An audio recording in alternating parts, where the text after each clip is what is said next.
Good morning students. आज हम एक नया चैप्टर स्टार्ट कर रहे हैं और ये चैप्टर भी थ्योरेटिकल चैप्टर है। जो बायो के स्टूडेंट हैं, बायो के स्टूडेंट थोड़े बहुत स्ट्रक्चर इसमें से पढ़ चुके होंगे, बट जो मैथ के स्टूडेंट्स हैं तो उन्हीं को हेल्प आउट करने के लिए मैंने ये पूरी स्पेस खाली छोड़ी हुई है आज बोर्ड पे कि स्ट्रक्चर में साथ साथ बनाऊंगी so that you can learn how to make the structure in a easy way. Chapter का अपना नाम है बायोमोलिक्यूल्स। नाम से ही हमें पता चल रहा है bio means life and molecules means the molecules which are required for the life to be survive. जो हमारी लाइफ के सर्वाइवल के लिए मॉलिक्यूल्स रिक्वायर्ड हैं, या दूसरे वर्ड्स में we can say that these are present inside the cell. जो अपनी सेल होती है, अपनी बॉडी होती है, ह्यूमन बॉडी होती है, एनिमल्स की बॉडी होती है, प्लांट्स की बॉडी होती है, तो वहाँ पर ये प्रेजेंट होती है, ये मॉलिक्यूल्स प्रेजेंट होते हैं। इसलिए इन मॉलिक्यूल्स को पढ़ना इतना ज़्यादा इंपॉर्टेंट है। और एक चीज़ मैं तुम्हें और बता दूँ, बायोमोलिक्यूल्स चैप्टर जितना मेरी नॉलेज है ये बायो में भी है तुम्हारा। आई डोंट थिंक स्ट्रक्चर्स हैं या नहीं है, बट बायोमोलिक्यूल नाम से एक चैप्टर बायो में भी है। हो सकता है तुम्हारा, हम 12th में पढ़ रहे हैं तो तुमने 11th में पढ़ लिया हो बायोमोलिक्यूल्स, बायो वाले स्टूडेंट्स ने। और ये बायोमोलिक्यूल्स चैप्टर अपना, अगर तुम बायोकेमिस्ट्री आगे पढ़ते हो, केमिस्ट्री ब्रांच, तो उसमें भी पूरा बायोमोल्स के बारे में पढ़ना है। मेडिकल फील्ड में अगर तुम जाते हो फिर भी ये चैप्टर पढ़ना है।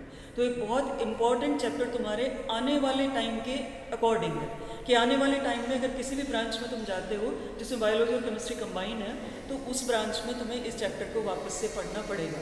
तो बेटर है कि बेस अभी क्लियर कर लिया जाए। देखो, इसमें जो बायोमोलिक्यूल्स प्रेजेंट होते हैं, मैं सबके नाम एक साथ नहीं गिनवा रही हूँ, स्टार्टिंग कर रहे हैं कार्बोहाइड्रेट से, क्योंकि जैसे ही मॉलिक्यूल का इंट्रोडक्शन होगा वैसे ही उसके बारे में कंप्लीट इन्फॉर्मेशन तुम्हारे पास आ जाएगी। इसलिए आज हम अपना फोकस करते हैं कार्बोहाइड्रेट के ऊपर। Carbohydrate as the word meaning indicate, क्योंकि मैंने तुम्हें यही हैबिट डाली है कि वर्ड से अगर पता चलता हो नाम का, डेफिनेशन अगर हम वर्ड से निकाल सकते हो तो उससे बेटर वे कोई नहीं होता है डेफिनेशन बनाने का, क्योंकि डेफिनेशन लर्न करने से बेटर है कि डेफिनेशन हमें बनाना आ जाए।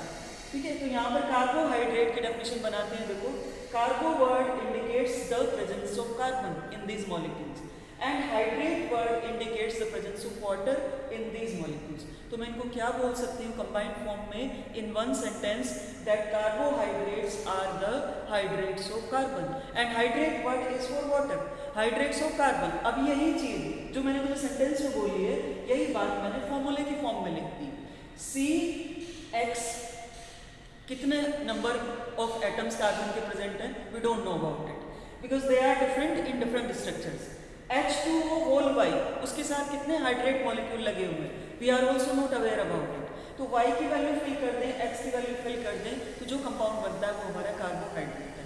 बट अनफॉर्चुनेटली जितने कार्बोहाइड्रेट के स्ट्रक्चर अवेलेबल हैं, उन सभी कार्बोहाइड्रेट में ये फॉर्मूला अपना एप्लीकेबल नहीं होता। In most of the cases it is applicable, इसलिए आज भी तुम पढ़ रहे हो इसको।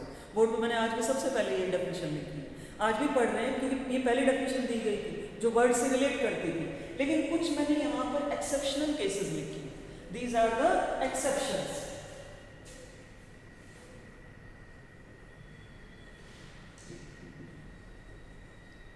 ये एक्सेप्शंस क्या है?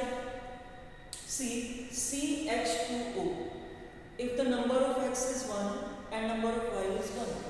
अगर X का नंबर 1 है, Y का नंबर 1 है, तो फॉर्मूला आ जाएगा CH2O। And you very well know that CH2O is formaldehyde, not a carbohydrate. It is a formaldehyde. Structure इसका क्या होता है formaldehyde का? C double bond O H NH. This is formaldehyde. और CHO ग्रुप जिसमें आ जाता है उसको formaldehyde बोलते हैं। तो कार्बोहाइड्रेट तो नहीं हुआ ये, ठीक है। जो हम डेफिनेशन लेकर चल रहे थे that carbon is present and water is present, तो कार्बन और वाटर दिखाई तो दे रहे लिखे हुए, but the actual structure is this aldehyde group is present, तो it will give the property of aldehydes, not the carbohydrate। ठीक है, फिर उसके बाद आते हैं एसिटिक एसिड। देखो, अब एसिटिक एसिड में नंबर अपने कार्बन का कितना, C2H4O2, मतलब C अगर X की वैल्यू 2 हो जाए, Y की वैल्यू 2 हो जाए, तो हमारा ये फॉर्मूला बन जाएगा। ठीक है, देखो मैं यहाँ लिखती हूँ इसका formula C2H2O2 and this is the formula of acetic acid. तो ये भी फॉलो कर रहा है। कार्बोहाइड्रेट का जो फॉर्मूला है एसिटिक एसिड भी बना रहा है, मिथेनॉल भी बना रहा है, फॉर्मल्डिहाइड भी बना रहा है और एसिटिक एसिड भी बना रहा है। But both are not carbohydrate. इन दोनों के बारे में तुम पहले पढ़ चुके हो, तो तुम जानते हो कि कार्बोहाइड्रेट नहीं है। उसके बाद तीसरे पर आते हैं, देखो C6H12O5। ये कंपाउंड, इसका नाम रेमनोज है। ये कंपाउंड एक कार्बोहाइड्रेट है, लेकिन फॉर्मूला एप्लीकेबल नहीं है, क्योंकि C6H12 तक तो ठीक है, लेकिन ऑक्सीजन का नंबर 5 है, तो इसका मतलब CXH2O5 यहाँ पर एप्लीकेबल नहीं होगा, ये फॉर्मूले को फॉलो नहीं कर रहा है। These two compounds follow the formula but not the properties. This compound follow the properties but not the formula. यहाँ पर फॉर्मूला हमारा CXH2O5 एप्लीकेबल नहीं होता है। तो ये कुछ केसेस ऐसे थे जो मैंने कुछ हाईलाइटेड कर दिए, और भी कुछ केसेस हैं। तो ये कुछ केसेस ऐसे थे कि जहाँ पर CXH2O5 वाला फॉर्मूला हमारा एप्लीकेबल नहीं था, या फिर जो हम कार्बोहाइड्रेट इनको बोल रहे हैं, the hydrates of carbon, that is not applicable. इसका मतलब ये टर्म एक यूनिवर्सल टर्म नहीं है, ये टर्म अब केवल कुछ कंपाउंड्स के टर्म रह गई है जिसमें CXH2O5 फॉर्मूला एप्लीकेबल होता है, फॉलो होता है। ये बात क्लियर हुई। अब उसके बाद आते हैं बेटा कुछ और टर्म्स हैं जो एक एक नंबर के क्वेश्चन में पूछी जाती हैं या पॉइंट ऑफ डिफरेंसेस में पूछी जाती हैं, जैसे sugars, non sugars, differentiate between sugars and non sugars, differentiate between reducing sugars and non reducing sugars, differentiate between monosaccharide, polysaccharide, oligosaccharide and polysaccharide. ये कुछ ऐसी टर्म्स हैं। डिफरेंशिएशन और 1 मार्क क्वेश्चन विद डेफिनेशन वो पूछा जा सकता है इसमें।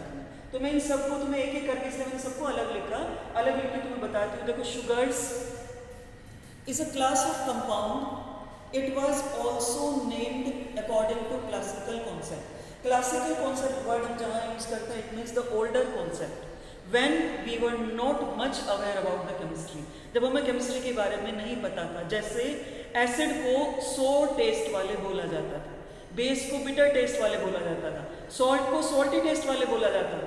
ऑल कंपाउंड्स में सोर टेस्ट आर एसिड्स, ये डेफिनेशन थी उस टाइम एसिड की। उसके बाद कितनी डेफिनेशन एसिड की आई है। तो इसी तरह से शुगर्स किनको बोला जाता था, the carbohydrates which are sweet in taste, जो खाने में मीठे लगते हैं उनको शुगर बोला जाता था, और जो खाने में मीठे नहीं लगते हैं लेकिन CXH2O5 को पूरा करते हैं, क्योंकि वो फॉर्मूला भी क्लासिकल कॉन्सेप्ट के अकॉर्डिंग है, उसको पूरा करते हैं, उनको नॉन शुगर्स बोलते हैं।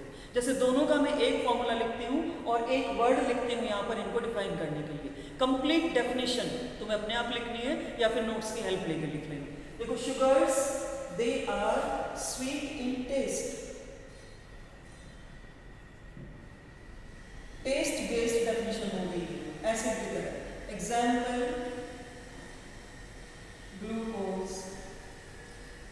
सुक्रोज, दोनों मीठे होते हैं खाने, ठीक है। Non sugars not sweet in taste, कोई टेस्ट ही नहीं आता। जैसे स्टार्च, आलू खाओ, कच्चा आलू, पता चल जाएगा क्या कार्बोहाइड्रेट में आता है, लेकिन टेस्ट पता चल जाएगा उसका, starch. Reducing sugar, non reducing sugar, ठीक है।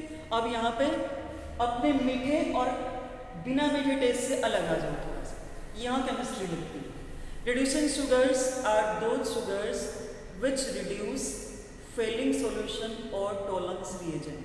ये दो कंपाउंड हैं, ये दो हमारे केमिकल कंपाउंड्स हैं जिनको हम यूटिलाइज करेंगे आगे फर्दर रिएक्शंस में भी। मैं दोनों के नाम लिख रही हूँ यहाँ पर। एक कंपाउंड क्या है, फेलिंग सॉल्यूशन,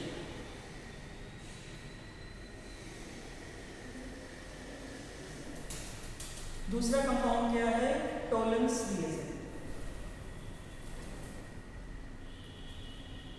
ठीक है।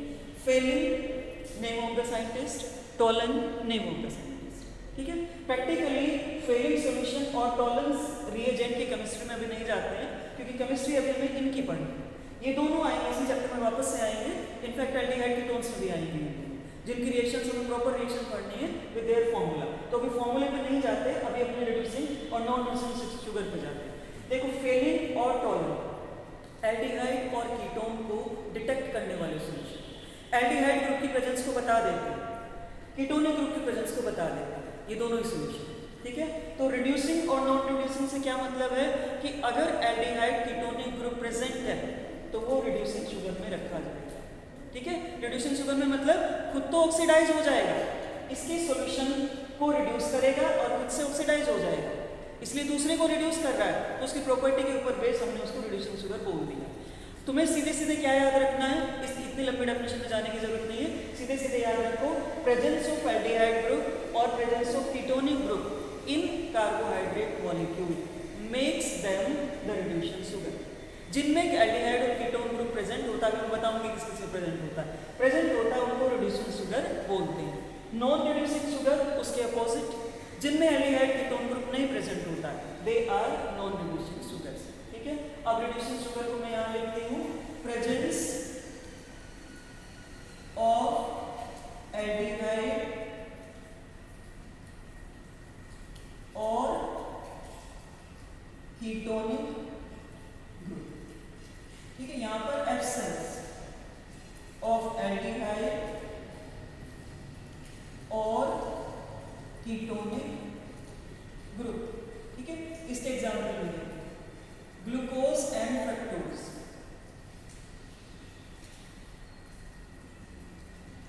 दोनों इसके एग्जाम्पल कैसे, दोनों एग्जाम्पल हैं। ग्लूकोज कंटेन्स एल्डिहाइड ग्रुप, अभी स्ट्रक्चर में देख लेंगे हम, दोनों का मैंने लिखा हुआ है बोर्ड पर, दोनों का स्ट्रक्चर बनाऊंगी, ग्लूकोज का भी फ्रक्टोज का भी। Glucose contains aldehyde group in its structure and fructose contains ketonic group in its structure. तो दोनों के दोनों अपने रिड्यूसिंग शुगर में आ जाएंगे। नॉन रिड्यूसिंग शुगर जिसमें ये दोनों ग्रुप एब्सेंट होते हैं, देखो एग्जाम्पल में हम क्या लिखेंगे, जो ग्लूकोज फ्रक्टोज से मिलकर बना हुआ होगा, that is sucrose is a non-reducing sugar. Starch is a non-reducing sugar. Glycogen is a non-reducing sugar. ठीक है, अब इनमें क्या हुआ कि इनमें ग्रुप तो प्रेजेंट थे लेकिन उनकी रिएक्शन हो गई ऊपर, फर्दर रिएक्शन होने से पॉलीमर बन गया। तो पॉलीमर बनने से अपना क्या होगा कि वो जो ग्रुप है वो इनएक्टिव हो जाएगा, वो ग्रुप फिर एक्ट नहीं करेगा। ठीक है, गॉट इट। तो यहाँ तक का पार्ट मुझे लगता है तुम्हें क्लियर हो गया होगा। अब आगे वाले टर्म क्या है, एक तो अपनी मॉडर्न डेफिनेशन पे आते हैं कार्बोहाइड्रेट। अब मॉडर्न डेफिनेशन कार्बोहाइड्रेट की क्या है, क्योंकि क्लासिकल डेफिनेशन में हम कुछ परसेंट तक फेल हो चुके हैं, 100% तो नहीं, ज़्यादातर मॉलिक्यूल क्लासिकल कॉन्सेप्ट के अकॉर्डिंग अपना फॉर्मूला बनाते हैं, बट कुछ मॉलिक्यूल्स में हम फेल हो गए। इसलिए हमने नई डेफिनेशन दी जो सारे पॉइंट्स इंक्लूड करती है, ये सारे पॉइंट इंक्लूड करती है। वो क्या डेफिनेशन आई है, हाइड्रोक्सी एल्डोज। हाइड्रोक्सी मतलब OH ग्रुप, वो कंपाउंड जिनमें OH ग्रुप प्रेजेंट होता है। ठीक है, एल्डोज और एल्डिहाइड ग्रुप प्रेजेंट होता है, जिनमें OH ग्रुप भी प्रेजेंट होता है और एल्डिहाइड ग्रुप भी प्रेजेंट होता है, they are known as hydroxy aldose. जिनमें ये वाला ग्रुप भी प्रेजेंट है और ये वाला ग्रुप भी प्रेजेंट है, दोनों ग्रुप प्रेजेंट है। ठीक है, हाइड्रोक्सी एल्डोज और हाइड्रोक्सी कीटोज। अब तुम्हें समझ में आ गया होगा कि OH ग्रुप के साथ साथ OH ग्रुप तो प्रेजेंट है ही, जिसको हम हाइड्रोक्सी बोलते हैं ऑर्गेनिक केमिस्ट्री में, उसके साथ साथ कीटोनिक ग्रुप भी प्रेजेंट है इसके अंदर। तो दीज आर हाइड्रोक्सी कीटोज। इसका मतलब जो ग्लूकोज और फ्रक्टोज के स्ट्रक्चर आएंगे उनमें हाइड्रोक्सी ग्रुप के साथ साथ एल्डिहाइड और कीटोनिक ग्रुप भी आने वाला है। इतना अपने माइंड में अभी से इमेजिनेशन करते चलो। Then this is called the new definition of the carbohydrates. ये कार्बोहाइड्रेट्स की न्यू डेफिनेशन है। द हाइड्रोक्सी एल्डोजेस और hydroxy ketoses are known as the carbohydrates. जैसे यहाँ क्या बोलते थे, hydrates of carbon are known as the carbohydrates. ठीक है, अब आ जाते हैं कार्बोहाइड्रेट की classification depending on the structure. ये स्ट्रक्चर बेस्ड क्लासिफिकेशन है जो मैंने 3 लिखी है। कितने यूनिट प्रेजेंट है उसके अंदर, उस पर बेस्ड क्लासिफिकेशन। देखो एक वर्ड होता है जो मैंने यहाँ भी मेंशन किया, नीचे लिख देती इस वर्ड को, दैट इज सेकेरोन।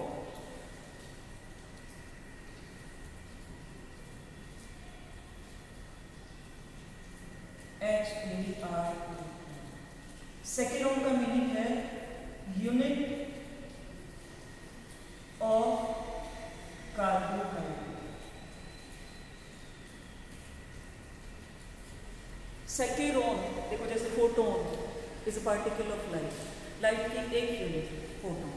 ठीक है, उसी तरह से कार्बोहाइड्रेट की एक यूनिट सेकेरोन, दिस इज कॉल्ड सेकेरोन। यहाँ पर हमने हर जगह ये सेकेराइड वर्ड यूज किया। सेकेराइड मतलब जब वो कंप्लीट स्ट्रक्चर में आ गया, जब वो स्ट्रक्चर की फॉर्म में आ गया। ये तो यूनिट है, कहीं पे भी प्रेजेंट हो सकती है, किसी भी स्ट्रक्चर में फिट हो सकती है, लेकिन जब उसका कंप्लीट स्ट्रक्चर बन गया तब हमने उसको क्लासिफाई कर दिया monosaccharide. The word meaning indicate mono means one, saccharide मैंने अभी तुम्हें बताया कार्बोहाइड्रेट की यूनिट है, यूनिट। अगर केवल कार्बोहाइड्रेट की एक ही यूनिट प्रेजेंट है तो उनको मोनोसैकेराइड बोलते हैं। ओलिगोसैकेराइड, ओलिगो वर्ड का मीनिंग है 2 to 10 यूनिट्स। अगर कार्बोहाइड्रेट की 2 से लेकर 10 तक यूनिट प्रेजेंट है, या in other words the carbohydrates which contain 2 to 10 units, मतलब 2 से लेकर 10 वाले सारे आएंगे इसमें। पूरी की पूरी एक फैमिली ओलिगोसैकेराइड के नाम से जानी जाएगी। ठीक है, तो ये 2 to 10 यूनिट्स वाले जो अपने कार्बोहाइड्रेट्स होते हैं, they are called oligosaccharides. Then come to the third one, polysaccharide. अब पॉली मर्ज तुम पढ़ चुके हो, पॉली वर्ड का मीनिंग अब तक तुम्हें अच्छे से क्लियर होगा, फिर भी मैं एक बार मेंशन कर देती हूँ। पॉली वर्ड मीन्स मैनी, और मैनी का यहाँ पर मतलब क्या है, more than 10। Many means more than 10, क्योंकि 10 तक तो हम इंक्लूड कर चुके हैं ओलिगोसैकेराइड में। तो मोर देन 10 यूनिट्स अगर प्रेजेंट है किसी कार्बोहाइड्रेट में, एक यूनिट को अगर मोर देन 10 टाइम्स रिपीट किया गया, then this is called polysaccharide. तो ये अपने क्लासिफिकेशन थे। देखो, reducing sugar, non reducing sugar classification is based on the presence और एब्सेंस ऑफ कीटोनिक और aldehyde. Sugars, non-sugars classification is based on the taste of the compound, and monosaccharide, disaccharide, oligosaccharide, polysaccharide is based on the presence of units. देखो, अब oligosaccharide को हम further classify कर सकते हैं, जो मैंने बोर्ड पर नहीं लिखा। Di means 2, disaccharide, trisaccharide 3 units are present, tetrasaccharide 4 units are present. ठीक है, तो 4 तक टेट्रा तक इसको भी क्लासिफाई किया जा सकता है। तो ओलिगोसैकेराइड, पॉलीसैकेराइड अभी इतना क्लियर हो गया होगा। अब आते हैं अपने स्ट्रक्चर की तरफ, because the structure part is very very important part. Exam में केवल स्ट्रक्चर बनाने के लिए ही आता है कि तुम्हें केवल स्ट्रक्चर बनाने के लिए दे दिया जाए, तो यहाँ पे जो बेसिक स्ट्रक्चर है, इन स्ट्रक्चर से आगे फिर बड़े बड़े फॉर्मूले बनने वाले हैं। स्टार्च का फॉर्मूला बनने वाला है, शुक्रोज का फॉर्मूला बनने वाला है, गैलेक्टोज का फॉर्मूला बनने वाला है, गैलेक्टोज के साथ माल्टोज का फॉर्मूला बनने वाला है। तो जो बड़े बड़े फॉर्मूले हैं, वो सारे फॉर्मूले इन स्ट्रक्चर से बनने वाले हैं। तो ये स्ट्रक्चर बनाना तुम्हें समझना है, इसलिए मैंने बोर्ड पे बना के नहीं रखा पहले से।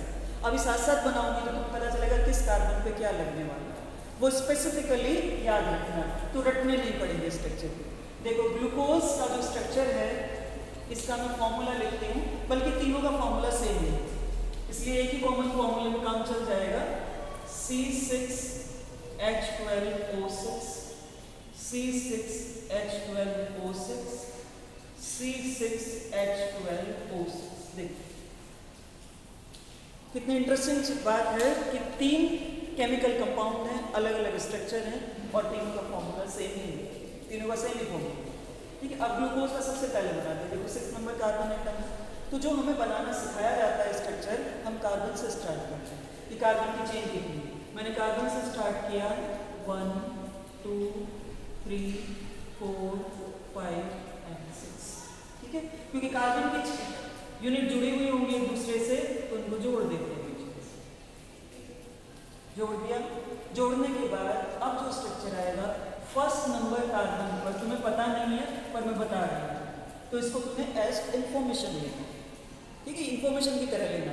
जैसे कि इंफॉर्मेशन है कि जो सोनिया गांधी है वो अपना पद छोड़ने वाली है, तो उस इंफॉर्मेशन में कोई चेंज नहीं किया जा सकता। इसी तरह से इसमें नहीं चेंज किया जा सकता कि नंबर 1 कार्बन पर एल्डिहाइड ग्रुप ग्लूकोज में प्रेजेंट होता है। ठीक है, नंबर 1 पे मैंने एल्डिहाइड लगा दिया, ऑनेस्टली कोई चेंज एल्डिहाइड। ठीक है, अब उसके बाद नंबर 6 कार्बन पर, पहले इनको नंबर ही कर देती हूँ, 1 2 3 4 5 6। नंबर 6 भी फिक्स है, नंबर 6 भी इन्वॉल्व नहीं होता है, फालतू के चक्करों में नहीं पड़ता है। तो CH2OH, ये नंबर 6 कार्बन CH2OH लगा हुआ होता है। अच्छा, अब उसके बाद के कार्बन को देखो, उसके बाद के कार्बन पे अपनी डेफिनेशन क्या कहती है। एल्डोज बोला था तो एल्डिहाइड ग्रुप तो अपना आ चुका, उसके अलावा हमने हाइड्रोक्सी और बोला हुआ। अब जब एल्डिहाइड आ चुका, एक ही एल्डिहाइड ग्रुप है, तो बाकी तो हाइड्रोक्सी बचा। हाइड्रोक्सी को लगाने का तरीका क्या है, ये तुम्हें समझना है। एक कार्बन को मैं हाईलाइट करती हूँ, 3rd नंबर कार्बन, परेशान करने वाला बस। बाकी सब जिस रूल को फॉलो करेंगे उसको नहीं फॉलो करेंगे। 3rd नंबर कार्बन, तो इसको अभी छोड़ ही देते हैं, इससे बाद में बात करेंगे। और बाकी पर राइट साइड में हमें OH लगाना है और लेफ्ट साइड में H लगाना है वैलेंसी पूरी करने के लिए और नंबर ऑफ हाइड्रोजन और ऑक्सीजन एटम पूरा करने के लिए। ठीक है, हमने क्या किया, OH लगाया, इसको छोड़ दो, OH H, राइट साइड में OH और लेफ्ट साइड में H, ये हमने लगा दिया। ये मैंने तुम्हें रूल बता दिया। First carbon aldehyde group fix है, लास्ट कार्बन CH2OH फिक्स है, और थर्ड नंबर कार्बन को छोड़ दो। उसके अलावा ये फिक्स है कि राइट साइड में OH आएगा और लेफ्ट साइड में H आएगा। राइट में बोल रहे हो अपने हाथ की तरफ, जब तुम बनाओगे तो तुम अपने राइट की तरफ बनाना, राइट में OH और लेफ्ट में H। अब थर्ड नंबर पे आओ। थर्ड नंबर ज़्यादा से ज़्यादा क्या कर सकता है कि इसका उल्टा हो जाएगा, परेशान करने के, इसका उल्टा हो जाएगा, उल्टा ही हो जाएगा। इस तरफ आता है इसमें OH और इस तरफ आता है H। मतलब इसका जो OH है जो सबका राइट में गया है, इसका लेफ्ट में चला गया। अपनी क्लास का बच्चा, नाम लूँ कि नहीं लूँ मुझे पता नहीं, ठीक है, तो अभी नाम नहीं लेती मैं, तुम लोग इमेजिन कर लो कि अपनी क्लास का कौन सा बच्चा है जिसे हमेशा उल्टा ही चलना है। ठीक है, तो OH इसका इस तरफ आया, H इधर आया और इस तरह करके अपना ग्लूकोज का स्ट्रक्चर पूरा। This is the structure of glucose. अच्छा, अब ग्लूकोज की बात बनाते हैं, फिर गैलेक्टोज का स्ट्रक्चर। मैं तीनों के ऐसे ही बनाऊंगी सीक्वेंस में, तो तुम्हें डिफरेंस पता चल जाएगा कि स्ट्रक्चर में क्या डिफरेंस है। देखो 6 नंबर कार्बन बनाना है, 1 2 3 4 5 एंड 6, इनके बीच में बॉन्ड लगा दो। ठीक है, फर्स्ट नंबर फिक्स है, double bond O and H, no change. Last number fix CH2OH without any change. अब बीच में देखो, मैंने तुम्हें बोला था कि थर्ड वाला यहाँ पर प्रॉब्लमेटिक है, इसमें दो प्रॉब्लमेटिक है, यहाँ ग्रुप बन गया प्रॉब्लमेटिक है। थर्ड एंड फोर्थ 1 2 3 एंड 4, ये दोनों प्रॉब्लमेटिक बच्चे हैं, थर्ड और फोर्थ। अब देखो अपनी क्लास में दो बच्चे कौन हैं, ठीक है, वो डिसाइड रखो और ये याद रखो कि थर्ड और फोर्थ नंबर है। थर्ड फोर्थ हमने रोल नंबर दे दिया उन्हें, इस रोल नंबर वाले बच्चे परेशान करते हैं। यहाँ पर हम वही लगाएंगे OH के, तो सीधे साधे बच्चे हैं, OH रूल के अकॉर्डिंग जाएंगे OH और H। अब ये जो हमारे शैतान वाले बच्चे हैं इनका उल्टा चलेंगे, और भी समझ में नहीं आ रहा तो उल्टा ही चलेंगे, H H OH, और ये इस तरह बन गया गैलेक्टोज का स्ट्रक्चर। ठीक है, यहाँ पे केवल एक थर्ड कार्बन में प्रॉब्लम आई थी, यहाँ पे थर्ड और फोर्थ दो कार्बन में प्रॉब्लम आई थी। ठीक है, इसको मैंने नंबर दिया 3 कार्बन को और इसको मैंने नंबर दिया 4, दो को प्रॉब्लम आ गई, बाकी स्ट्रक्चर बिल्कुल ग्लूकोज के जैसे। अब फ्रक्टोज में आओ, फ्रक्टोज में थोड़ा सा और चेंज है। ठीक है, फ्रक्टोज में भी बनेंगे 6 नंबर कार्बन, 1 2 3 4 5 एंड 6। फ्रक्टोज में 6 नंबर कार्बन पर कोई चेंज नहीं है, तो इनकी लाइन बना के और 6 नंबर पर मैं फिक्स कर देती हूँ कि यहाँ पे कोई चेंज पॉसिबल नहीं है, CH2OH सबसे सीधा बच्चा है। ठीक है, 6 नंबर कार्बन कोई चेंज नहीं। अब 6 के अलावा फ्रक्टोज के अंदर एक प्रॉब्लम होती है कि यहाँ पर कीटोनिक ग्रुप प्रेजेंट होता है, डबल बॉन्ड O, मैंने इधर बताया कीटोनिक ग्रुप प्रेजेंट होता है, और कीटोनिक ग्रुप में प्रॉब्लम क्या है कि दोनों तरफ यहाँ पर कार्बन जुड़े होने जरूरी है। कीटोनिक ग्रुप तभी एग्जिस्ट करेगा अगर उसमें दोनों साइड में कार्बन जुड़े। देखो एल्डिहाइड ग्रुप में एक ही साइड में कार्बन जुड़ा है, काम चल जाता है, ठीक है, लेकिन इसमें काम नहीं चलता, इसमें दोनों साइड में कार्बन जुड़े होने जरूरी है। इसका मतलब ये नंबर 2 कार्बन पर present, it is present at number 2, और अकेला ही होगा क्योंकि दो वैलेंसी हो गई ऑक्सीजन के साथ, दो वैलेंसी हो गई दो कार्बन के साथ। ठीक है, तो नंबर 2 पर अपना कीटोनिक ग्रुप आया, नंबर 5 पर अपना CH2OH आया। नंबर 2 पर कीटोनिक ग्रुप आने का रीजन मैंने बता दिया कि जो कीटोनिक ग्रुप है कभी भी टर्मिनल कार्बन पे नहीं होता, उसको दो कार्बन के साथ जुड़ना होता है, और टर्मिनल पर होगा तो एक से ही जुड़ पाएगा, इसलिए वो सेकंड नंबर कार्बन से जुड़ जाता है। ठीक है, अब फर्स्ट नंबर कार्बन यहाँ पे सीधा बच्चा बन गया CH2OH, फर्स्ट पर भी CH2OH और लास्ट पर भी CH2OH, सेकेंड नंबर पर ketonic group, third carbon glucose के जैसा है।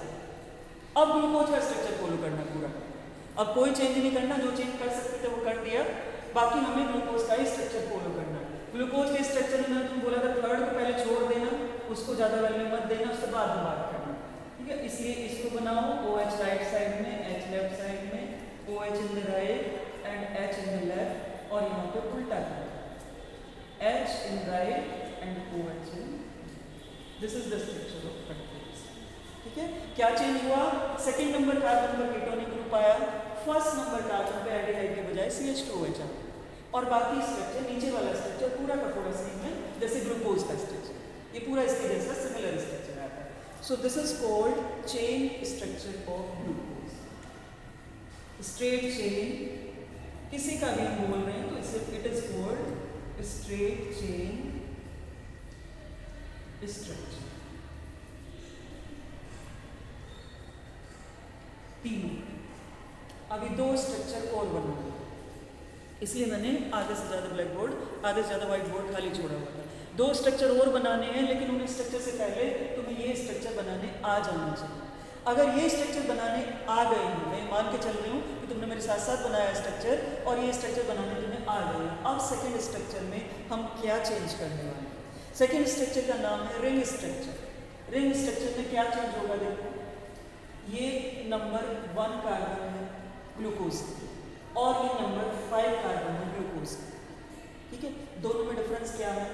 OH प्रेजेंट है, यहाँ पर H प्रेजेंट है, और यहाँ पर O और H प्रेजेंट है। अब ये जो डिफरेंस है, यही डिफरेंस रिंग स्ट्रक्चर बनाने के लिए रिस्पॉन्सिबल है। क्या होगा? इस कार्बन पर OH के साथ जो हाइड्रोजन लगा हुआ है, वो हाइड्रोजन यहाँ शिफ्ट हो जाएगा, OH बना देगा, मतलब फर्स्ट कार्बन पर COH और H आ जाएगा, और इस कार्बन का जो ऑक्सीजन है वो दोनों कार्बन के साथ जुड़ जाएगा। हाइलाइटेड कार्बन क्या है? उनका नंबर लिख लो। हाइलाइटेड कार्बन का C1 carbon and C5 carbon, C5 carbon, इन दोनों को देखना है, बाकी स्ट्रक्चर से C1 और C5। तो मैं यहाँ पहले तो बनाती हूँ एक सीक्वेंस 6 कार्बन की, 1 2 3 4 5 6। ठीक है, C1 और C5 का प्रॉब्लम है, उनको छोड़ दें, बाकी स्ट्रक्चर बना लेंगे। ठीक है, 6 पे अपना CH2OH ही आने वाला है, और 5 को छोड़ देते हैं, 4 पर अपना जो स्ट्रक्चर है वही कॉपी करते हैं, OH और H। थर्ड भी यहाँ पे सुधर गया, थोड़ी गलती करी थी लेकिन अब गलती नहीं करें, H। ठीक है, और सेकंड में भी कोई प्रॉब्लम नहीं है, तो H से स्ट्रक्चर आ जाएगा, C1 और C5 में छोड़ दिया। This is number 1 carbon atom and this is number 5 carbon. अब क्या होगा? नंबर 1 पर करें तो क्या होगा? C5 को मैंने क्या बोला तुम्हें कि C5 का H तो H सच रहेगा, और ये जो इसका ऑक्सीजन है, इसमें से हाइड्रोजन निकल जाए। हाइड्रोजन निकलने के बाद ये जुड़ जाता है नंबर 1 कार्बन से, और वो हाइड्रोजन नंबर 1 कार्बन पर जुड़ता है। यहाँ पर आया OH और यहाँ पर आया H। ठीक है, ये क्लियर हुआ? Number 1 carbon and number 5 carbon के बीच में एक समझौता हुआ।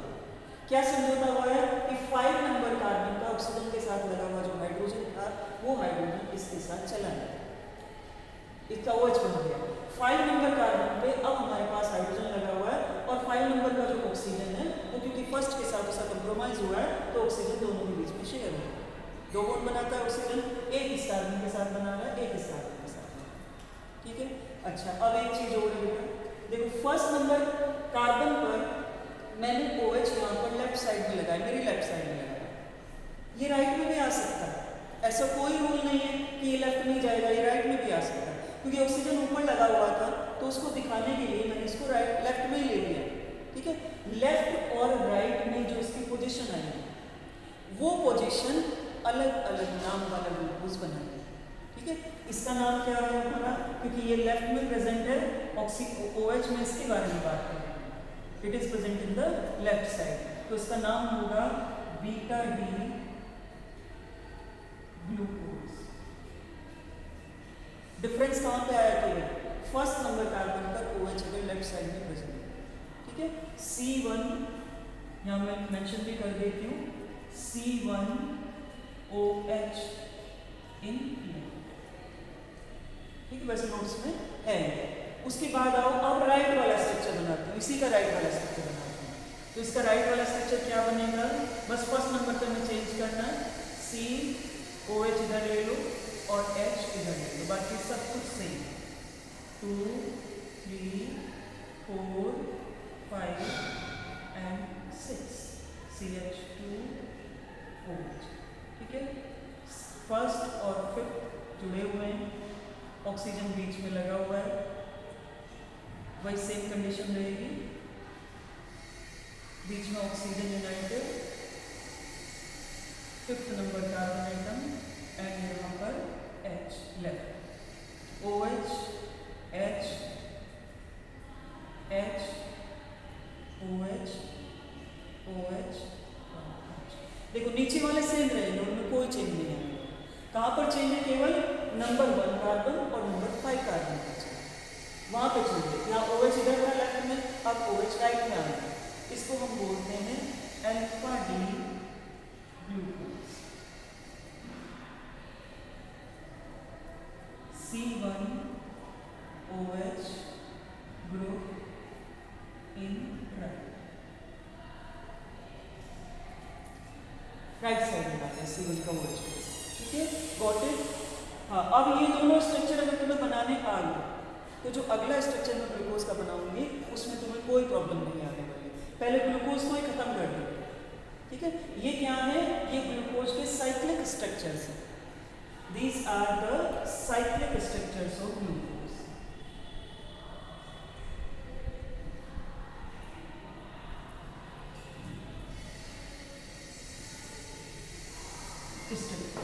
अब इन साइक्लिक स्ट्रक्चर से हमें रिंग स्ट्रक्चर बनाना, और वो रिंग स्ट्रक्चर बनाना समझना तुम्हें आना चाहिए, क्योंकि रिंग स्ट्रक्चर समझ में आ गया तो फिर आगे के जो स्ट्रक्चर्स बने हुए हैं, जो मैंने तुम्हें बोला था कि आगे के स्टार्च का स्ट्रक्चर बनाना है, माल्टोज का स्ट्रक्चर बनाना है, शुक्रोज का स्ट्रक्चर बनाना है, वो सब के सब रिंग स्ट्रक्चर से बनाए जाते हैं। तो वो रिंग स्ट्रक्चर बिल्कुल माइंड में क्लियर होना जरूरी है। देखो, उसके लिए जो हम कॉन्सेप्ट लेकर चलेंगे उसमें कोई डेविएशन वाला बच्चा नहीं है।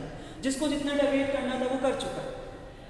फर्स्ट स्टेज में डेविएशन आ गया था, हमें पता चल गया कि डेविएशन है, हमने उसको कंट्रोल कर लिया डेविएशन, आगे फिर कोई डेविएशन नहीं आया।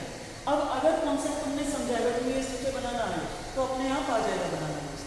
कैसे आ जाएगा, देखो C1 और C5 की बॉन्डिंग है, दोनों के बीच में ऑक्सीजन लगा हुआ है, C1 C5 के बीच में ऑक्सीजन लगा हुआ है। ठीक है, मैंने यहाँ क्या किया, ये ऑक्सीजन लगाया मैंने, यहाँ ऑक्सीजन लगाकर एक कार्बन को मैंने इधर ले लिया और दूसरे कार्बन को मैंने इधर लिया। इसको मैंने माना C1 कार्बन और इसको मैंने माना C5 कार्बन। ठीक है, ये ऑक्सीजन लगाया तो यहाँ से मैंने स्टार्ट किया, यहाँ से स्टार्ट करके ये अपना C5 कार्बन है, ये अपना C1 कार्बन है। अच्छा, अब हमें टोटल कार्बन कितने चाहिए, टोटल नंबर तो 6 चाहिए। ठीक है, C1 अपने पास आया और C5 अपने पास आया, हमें टोटल नंबर 6 चाहिए कार्बन। हम क्या करेंगे, अब इसको ऐसे लिया नीचे की तरफ, ऐसे लिया, ये अब number of carbon atom count कर लो। देखो, मैंने उसको बोला था C1 कार्बन 1 2 3 4 एंड 5, 1 और 5 के बीच में बॉन्डिंग आ रही है। This is number 1, number 2 3 4 and 5, और 5 के साथ 6 जुड़ा हुआ है। 5 के एक साइड में H लगा हुआ है, दूसरी साइड में CH2OH लगा हुआ है। तो उसको जो ऊपर ये CH2OH वाला कार्बन है 6 नंबर, इसको हम ऊपर लेंगे। It is always taken upward, यहाँ पर कुछ भी चेंज नहीं करना, it is always taken upward, इसको ऊपर लिया जाएगा। बाकी को कहाँ लेंगे, ऊपर लेंगे या नीचे, क्योंकि बाकी में भी प्रॉब्लम है, तो बाकी को कहाँ लेंगे ये तुम्हें ध्यान रखना है। जो अपने राइट साइड है, it will be always taken downward. Right side को हमेशा नीचे लेना है और लेफ्ट साइड को हमेशा ऊपर लेना है। देखो, स्ट्रक्चर में बना के बताती हूँ।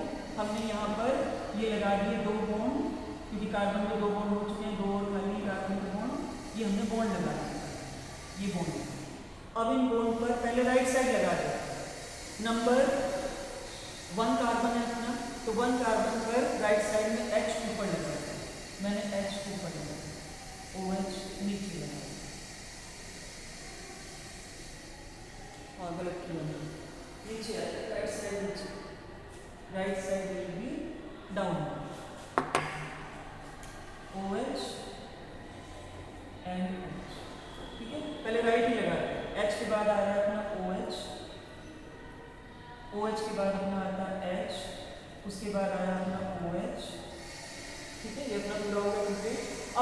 बचा हुआ है लेफ्ट वाला, OH में लगा चुकी हूँ H, H के बाद आया OH, OH के बाद आया H, ठीक है। और ये मैंने तुम्हें फिक्स बता दिया कि ये CH2H ऊपर ही रहेगा, क्योंकि हम जो अपने काउंटिंग है वो ऊपर तक लेके चलेंगे। नंबर 5 कार्बन है, नंबर 6 कार्बन, ये नीचे नहीं लगेगा कभी, तो इसके H को नीचे लेना पड़ेगा, क्योंकि ये कार्बन बाकी से डिफरेंट कार्बन, ये कार्बन अपना CH2H अपना जितना इसके पास है वही लेके चल रहा है, बाकी पूरे स्ट्रक्चर को डेविएट करने में इसका कोई रोल नहीं।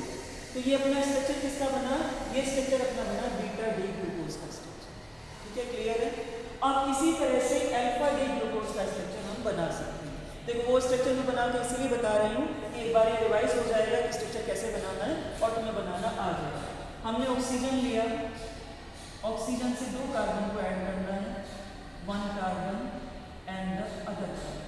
कोशिश करो कि हेक्सागन की शेप दे दो इसको, तो हेक्सागन की शेप में थोड़ा इजी हो जाता है मालूम। ये हेक्सागन की शेप दे दी इसको, और उस हेक्सागन में एक कॉर्नर पे ऑक्सीजन सिचुएटेड, ये अपने कार्बन, इसमें तो सोचना ही नहीं CH2H सबसे पहले लगा दो और H, ठीक है। बाकी में देखो अब राइट साइड ले लो, OH राइट साइड को नीचे करना है, OH OH H OH। अब लेफ्ट साइड ले लो, लेफ्ट साइड में अपने पास आ रहा है H H OH H H OH, और उसके बाद ये स्ट्रक्चर अपना किसका बन गया, जिसका नाम लिखा हुआ है अल्फा डी ग्लूकोज का, रिंग स्ट्रक्चर बन गया, ठीक है। और ये जो बनेगी अपने ये वाला जो स्ट्रक्चर बना है, ये स्ट्रक्चर इसको बोलते हैं हैवर्ट फॉर्मूला। हैवर्ट एक साइंटिस्ट का नाम है, हैवर्ट फॉर्मूला। एंड इस स्ट्रक्चर का एक अलग से नाम है, वो नाम मैं यहाँ बोर्ड पर लिख रही हूँ, दिस स्ट्रक्चर इज कॉल्ड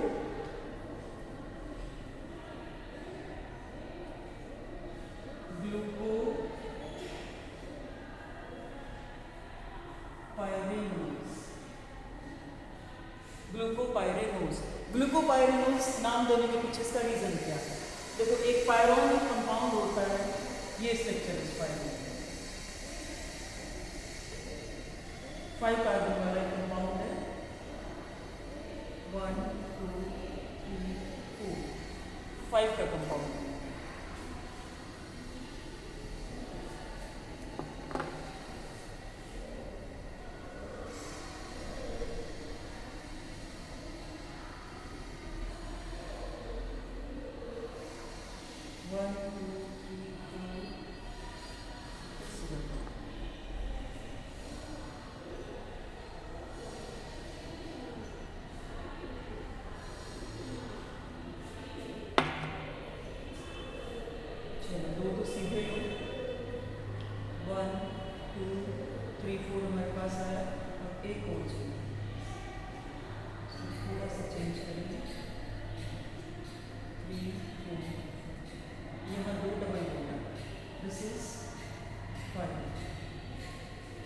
तो ग्लूकोज का जो स्ट्रक्चर है इससे रिजेंबल है, इसलिए इसका नाम दे दिया ग्लूको, क्योंकि स्ट्रक्चर तो ग्लूकोज का है और उससे रिजेंबल कर रहा है, इसको ऑनर देने के लिए, बाकी कोई सिमिलैरिटी नहीं है, केवल इसको ऑनर देने के लिए। जैसे अगर हम किसी का नाम लेते हैं और वो नाम हम रखते हैं तो हम उसको मेंशन जरूर करते हैं कि ये नाम हमने वहाँ से लिया, तो वही ऑनर देने के लिए हमने पायरेनोज इसके पीछे लिया।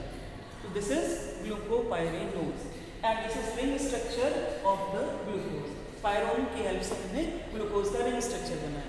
अब इसी तरह गैलेक्टोज का रिंग स्ट्रक्चर बनेगा और इसी तरह से फ्रक्टोज का रिंग स्ट्रक्चर बनेगा। तो गैलेक्टोज का तुम्हारा होमवर्क है कि तुम अपने आप बनाओगे ये दोनों स्ट्रक्चर, ये दोनों स्ट्रक्चर, और फ्रक्टोज का जो रिंग स्ट्रक्चर है, फ्रक्टोज का रिंग स्ट्रक्चर मैं बनाऊंगी। हाँ, तब तक इसका स्क्रीनशॉट ले लो।